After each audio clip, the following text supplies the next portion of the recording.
These are bittersweet times. One of the areas that is a little bit bitter is the way we are now we're now engaged in Shabbos and Yontif. We miss our shul, we miss our friends, we miss our family. And we miss our Gateways family. We've been spending Shavuos together with Gateways for years. Our little mom in Harary in Stamford, Connecticut. And it's not going to be the same without you guys. I want to share with you an idea. A name is supposed to encompass that which is within it. The name of a product, a company, a person is supposed to be the cover that represents the Panemius Shabo. If you look at this next Yontif coming up, there's nothing bigger. It represents Torah. It's the one day in the history of humanity where God revealed himself and handed us the book that changed the world. You would think the name would be pretty impressive. You would think the name would be Yom HaTorah, Yom HaOlam, right? Yom HaSgadlus. Something to give true manifestation to that which is within it, the greatest day ever, but it's not. What's the name of this Yontif? Shavuos. Why? Because we count Shavuos, weeks, till we get there. Well, it's so important that we count to the destination. But then when we get to the destination that is so important to count to, we call the destination the weeks. Wait, does that make sense? The weeks were for the destination. But when you get to the destination, you're going back to the weeks? Was this an Abbott and Costello routine? Like, really? Imagine like going to the Super Bowl and they rename the Super Bowl the season. No. The season was to get to the Super Bowl. You go to the season, through the season to the Super Bowl. Why would you call the greatest day ever the means and not the ends? So I want to share with you a concept. And this happens in everything in life. One of the great mistakes that we make is that we look at our holidays and we think that our holidays are here to commemorate past events. It's like Thanksgiving. Why do we have Thanksgiving for? Because a long, long time ago, the Pilgrims and the Indians got together and they had turkey and cranberry sauce and they watched football. And so that's what we do. Well, that's what Americans do. We think that's what it is for us, but just different. Ours is a little holier. We eat matzah. Right? We'd sit in booths. We do things that they did. We stay up all night because they didn't stay up all night.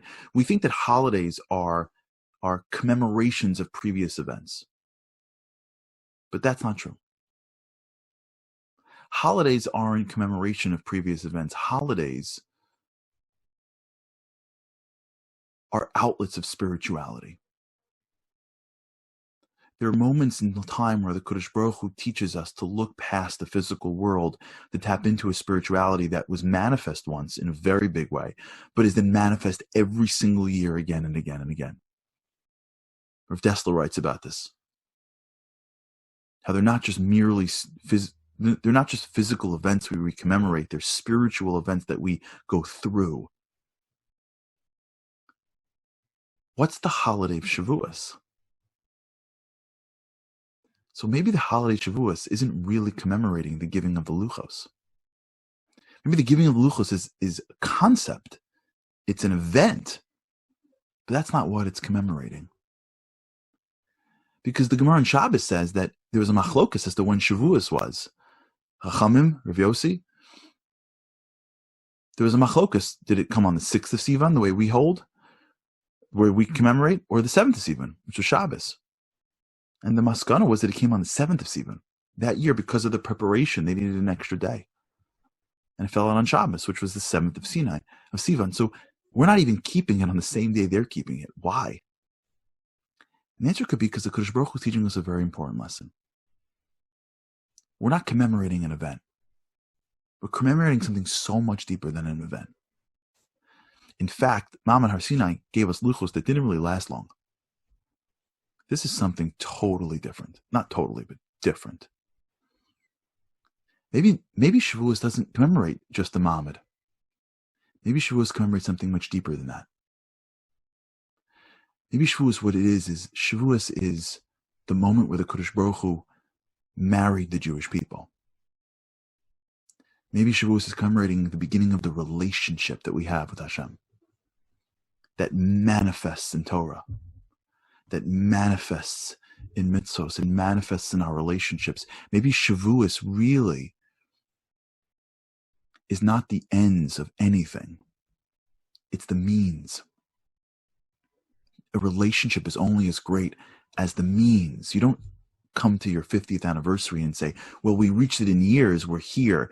The relationship is only a manifestation of what work you put in along the way.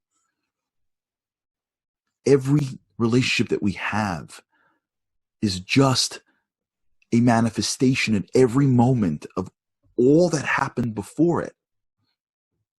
It's the journey that makes the destination possible. Destination isn't even a place. It's just who you become from the journey. Maybe that's the message of Shavuos. That Hashem is telling us that this isn't a one-time event. The work you put into getting here, that's what this day is about. The work you put into the Shavuos that enabled you to get here, that work, that relationship that you put in me, the mun and the work to come to Ma'amad Har Sinai, it's that work that makes us close. That's the Shavuos. That's the Yontif. It celebrates the relationship, the journey. It's the moment where the Kodesh Baruch Hu looks down and goes, I want you for a reason. I didn't pick you because of one random reason. I'm picking you now on the top of Har Sinai because of your Shavuos, because of your weeks, because of your desire, because of your interest, because you're trying to get to me. And every single year afterwards, remember, there's no end to this. When you stand before me every single year afterwards, all I want is the relationship. All I want is the journey. No matter where you are on the spectrum, no matter where you are on the totem pole of Yiddishkeit, the goal of Shavuos is the anniversary. It's the time to reconnect in the relationship with Hashem. One of the greatest things we can do on Shavuos is spend a few minutes just feeling the joy of being a Jew, the pride of having given the Torah, and to make a commitment to Hashem. This year, I'm going to learn a little bit more about you. I'm locking it in now before the Yontif is over. And I'm telling you, we're doing it every morning. I'm meeting you every morning. I'm meeting you every night. I'm going to take a few minutes here. When I meet you here next year at the top of the mountaintop, my weeks between this year and next year, my weeks are going to get closer to you. Maybe that's the goal. That's the point. This is the holiday of relationships, the journey. And every one of us, no matter where we are in life, could stand on that day and rededicate ourselves to take a much stronger, deeper journey with Hashem this year. Have a great Yontif. We'll miss you.